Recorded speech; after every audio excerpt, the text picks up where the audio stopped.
আমাদের নারীদেরকে আমরা কখনোই পতিতালয়ের বেশ্যাদের মতো প্রদর্শন করি না। তিনি প্রশ্ন করেছেন যে 2024 সালে এসেও কেন নারীদেরকে বোরকা পড়তে হবে। জুলাই বিপ্লবের পরে দ্বিতীয় বৃহত্তর মুসলমানের দেশ বাংলাদেশে এমন একটা টপিক নিয়ে কখনো কথা বলতে হবে, এটা সত্যি লজ্জাজনক বিষয়। আমরা সকলে জানি সদ্য নিয়োগপ্রাপ্ত শিল্পকলা একাডেমির নতুন পরিচালক সৈয়দ জমিল আহমেদ মুসলিম নারীদের সর্বোৎকৃষ্ট পোশাক বোরখা নিয়ে যে কুরুচিপূর্ণ মন্তব্য করেছেন, এই মন্তব্য সম্পর্কে কথা বলতে যাচ্ছি। তিনি প্রশ্ন করেছেন যে 2024 সালে এসেও কেন নারীদেরকে বোরখা পড়তে হবে। আসলে মানুষের মস্তিষ্ক কতটা বিগড়ে গেলে, তাদের মাথায় কতটা পোকা না থাকলে তারা এই কথাটা বলতে পারে। এই কথার জবাব হলো, তাদেরকে জেনে রাখতে হবে একটা সদ্য শিশু যখন জন্ম লাভ করে তখন তাকে চাদরে আবৃত করা হয়, একজন যখন মৃত্যুবরণ করে তখন ওই মৃত ব্যক্তিকে কাফনে মোড়ানো হয়। জন্ম থেকে মৃত্যু, সৃষ্টি থেকে কিয়ামত অব্দি আল্লাহ রাব্বুল আলামিন আমাদেরকে নির্দেশ করেছেন প্রত্যেকটা জিনিসকে আবৃত রাখতে, সতর্ক থাকতে। তাই সালটা 2001 না 2024 এটা কখনো ম্যাটার করে না। দ্বিতীয় কথা হলো, তারা নারীদেরকে বিভিন্ন নামে বিভিন্ন বিশেষণে ভূষিত করেছেন, কিন্তু ইসলাম নারীদেরকে রব্বাতুল বাইত হিসেবে ভূষিত করেছেন।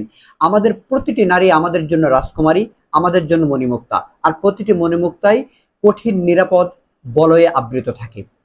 তাদেরকে আরো একটা বিষয় জেনে রাখতে হবে, আমাদের নারীদেরকে আমরা কখনোই পতিতালয়ের বেশ্যাদের মতো প্রদর্শন করি না, কারণ তারা আমাদের পোশাক আর আমরাও তাদের পোশাক।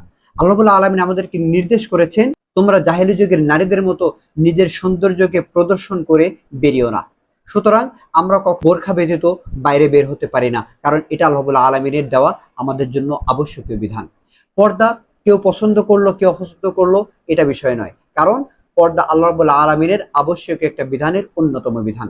যে নারী পর্দা করেছেন তিনি আল্লাহ রাব্বুল আলামিনের নির্দেশিত আবশ্যকীয় বিধানকেই পালন করছেন, এবং আল্লাহ রাব্বুল আলামিনের ভালোবাসা থেকেই তার এই বিষয়টা এসেছে। এখন কথা হলো যে তাহলে কোন দৃষ্টিকোণ থেকে সৈয়দ জামিল আহমেদ এই প্রশ্নটি করলেন। সেকুলারদের চিরাচরিত যে চরিত্র, ইসলাম নিয়ে কুরুচিপূর্ণ কটাক্ষ, ইসলাম ফোবিয়া, যে ইসলামকে কটাক্ষ করে যে সমস্ত কুরুচিপূর্ণ মন্তব্য, এই মন্তব্যের এটা একটা অংশ মাত্র। আমাদের জানতে হবে প্রত্যেকটি শিয়াল মুরগির স্বাধীনতা চায়। তারা চায় নারীরা তাদের বলয় থেকে, নিরাপদ বলয় থেকে বেরিয়ে আসুক, নারীরা তাদের বিনোদনের বস্তু হয়ে যাক, নারীরা তাদের ভোগের বস্তু হয়ে যাক। নারীদের সম্মান, মর্যাদা, ইজ্জত আব্রুকে ভেঙে ফেলে, পরিবার তন্ত্রকে নষ্ট করে তারা নারীদেরকে পতিতালয়ের বেশ্যাদের মতো নির্লজ্জহীন বানাতে চায়। এই জন্য এই শিয়ালদেরকে ধরতে হবে, ধরে উচিত শিক্ষা দিতে হবে। জুলাই বিপ্লবের পর আমরা যে স্বাধীনতা পেয়েছি, জুলাই বিপ্লবের পরে কেউ যেন কারোর ব্যক্তিগত স্বাধীনতা হস্তক্ষেপ না হয়, কেউ যেন আঘাতপ্রাপ্ত না হয়, কোনো ধর্ম যেন আঘাতপ্রাপ্ত না হয়। শুধু তাই নয়, এই স্বাধীনতাকে কেন্দ্র করে বাক স্বাধীনতার নামে ইসলামের বিরুদ্ধে কথা দিয়ে, কাজ দিয়ে, লেখনী দিয়ে যে আক্রমণগুলো হচ্ছে, এই আক্রমণগুলো বন্ধ করতে হবে।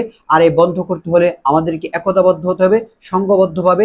যদি আমরা এগিয়ে আসি, আমরা যদি সকলে এক প্ল্যাটফর্ম থেকে আওয়াজ করি, তাহলে পশ্চিমা বিশ্ব থেকে ধারকৃত যে সমস্ত মতবাদ এসেছে আমাদের এই বাংলাদেশ থেকে পালন করতে বাধ্য হবে বলে আমি আশাবাদী।